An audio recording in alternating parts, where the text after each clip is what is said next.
समाअत हुई bell petition की, और बेल पिटीशन जो है हियरिंग के लिए एडमिट हो गई है। नोटिस सरकार को दे दिया गया है, और इस्लामाबाद हाई कोर्ट में तरीक़ाकार ये हैं कि जब ज़मानत की दरख्वास्त दायर होती है तो वो रूटीन यही है कि वो अगले हफ्ते फ़िक्स होती है।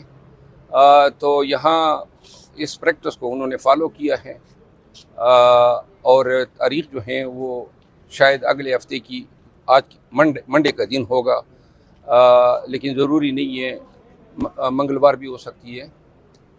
साइफ़र केस में बेहतर होता कि कोई ज़मानत की सुनवाई के लिए कोई लार्जर बैंक बनाया जाता, क्योंकि ये जो साइफ़र हैं ये इंतहाई अहम नौइयत का मसला है पाकिस्तान के लिए, पाकिस्तान की खुद मुख्तारी के लिए, पाकिस्तान के अदालती निज़ाम के लिए।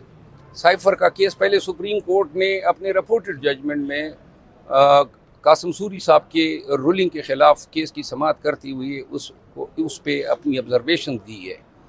तो लिहाजा इतनी अहम नौइयत का मुकदमा जो है, ज़रूरत ये थी कि इसके लिए लार्जर बेंच जो है उसको सुने।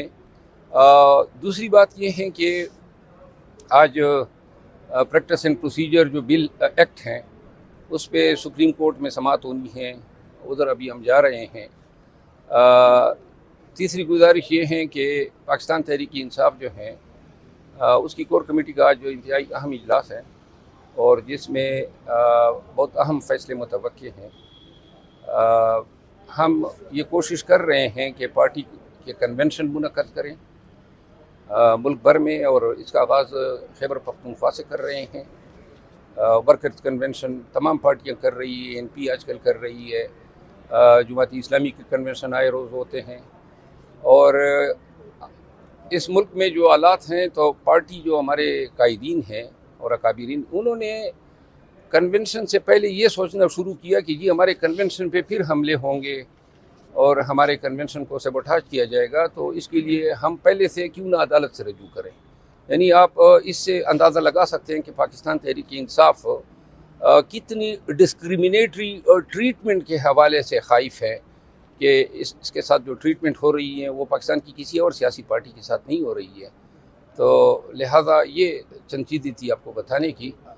अच्छा, शेर अफजल साहब ये कहिएगा कि आपने कहा कि हम मुल्क भर में कन्वेंशन का आगाज़ करने जा रहे हैं, तो क्या ये कन्वेंशन सियासी नौइयत के होंगे या फिर जिस तरीके से वकला कन्वेंशन कर रहे हैं ये उसी के कड़ी होगी?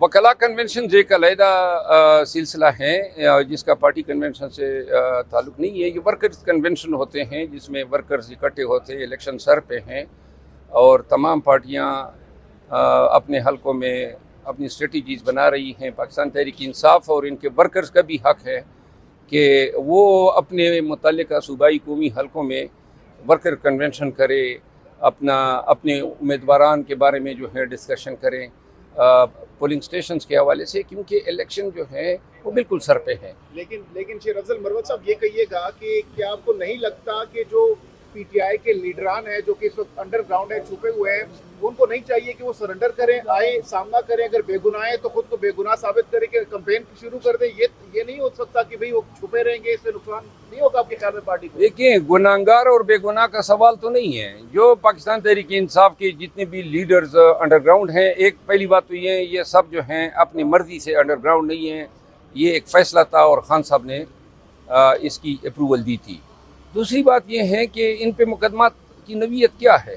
सारे सियासी मुकदमे हैं, बाकी तो फौजदारी मुकदमात में अगर ये 9 मई के वाक़यात में जिन FIR में इनको नामज़द किया गया या बाद में जो है ज़िमनी के ज़रिए उनको इम्प्लिकेट किया गया है, वो फ़ाइट करना मुश्किल नहीं है। असल फ़ाइट करना ये है कि एक केस से आपकी जान छूटती है, जिस तरह परवेज़ इलाही साहब के साथ हो रहा है, फिर 3 MPO से एंटी करप्शन से FIA, और यूँ जो है लोगों की तज़लील भी हो रही है और उनकी रिहाई जो है वो तबालत इख्तियार करती जा रही है।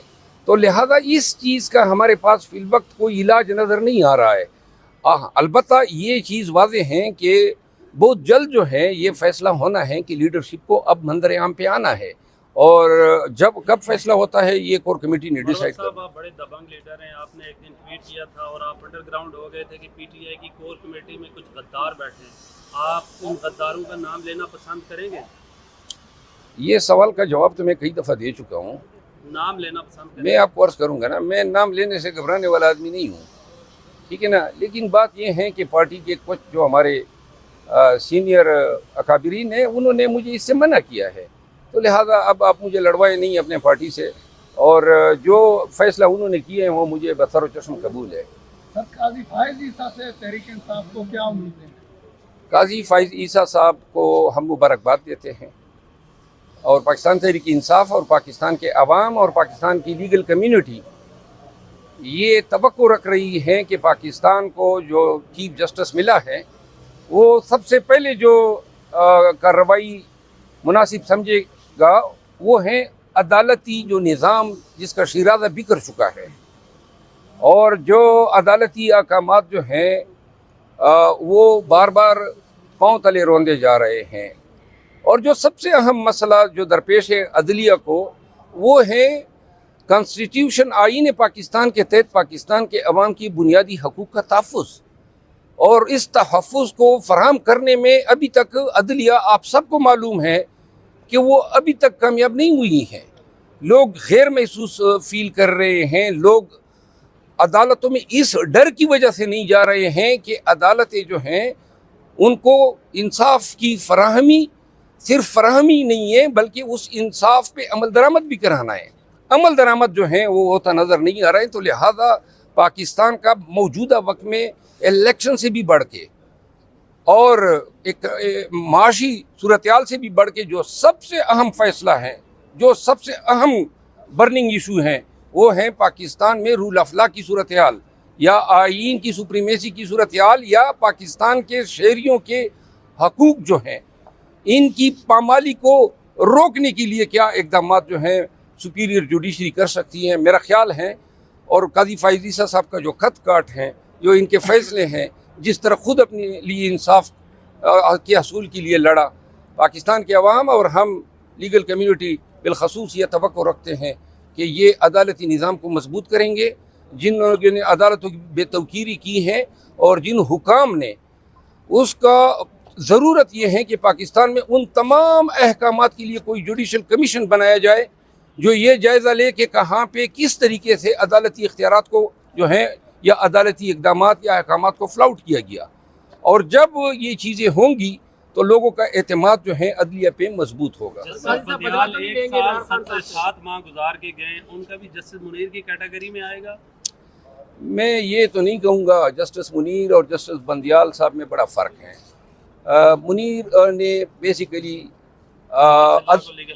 پاکستان میں مارشل لا یا جو قانون کی اور آئین پاکستان کی پامالی کو انہوں نے لیگلائز کیا تھا. ایسا کوئی مقدمہ بندیال صاحب کے سامنے نہیں آیا. بندیال صاحب کا جو دور تھا آئینی اور قانونی اعتبار سے میں اس کو mix blending of right and wrong کہتا ہوں. کہیں پر وہ صحیح گیا، کہیں پر وہ جس طرح رات کو 12 بجے جو ہے عدالت لگانا اور پھر 14 مئی کے فیصلے پہ عمل درآمد نہ کروانا، اور ساز کا نام بھی لے لینا. جی جو دیکھیں یہ اب ہم قومی ایسی بن گئے ہیں کہ جب آپ ججوں کے ساسوں کی ٹیلی فون ٹیپ کریں گے اور آپ کے پاس یہ ابھی تک کسی کو پتہ نہیں ہے کہ یہ کام کس نے کیا ہے. سب سے پہلے اہم ضرورت تو یہ ہے نا کہ میری پرائیویسی کو کون جو ہے اس میں گھس رہا ہے، کون اس کو پامال کر رہا ہے، اس کا فیصلہ ہونا چاہیے. میں پورے دعوے سے کہتا ہوں کہ آج کل جو ہیں بہت سارے جج صاحبان جو ہیں سپیریئر جوڈیشری کے، ان کی ایک ایک چیز مانیٹر ہو رہی ہے، اور عدلیہ کو خود فیصلہ کرنا چاہیے کہ جب ان کی اپنی پرائیویسی محفوظ نہیں ہے تو پاکستانی عوام جو ہیں ان کی پرائیویسی کو کون محفوظ کروائے گا. بندیال صاحب کے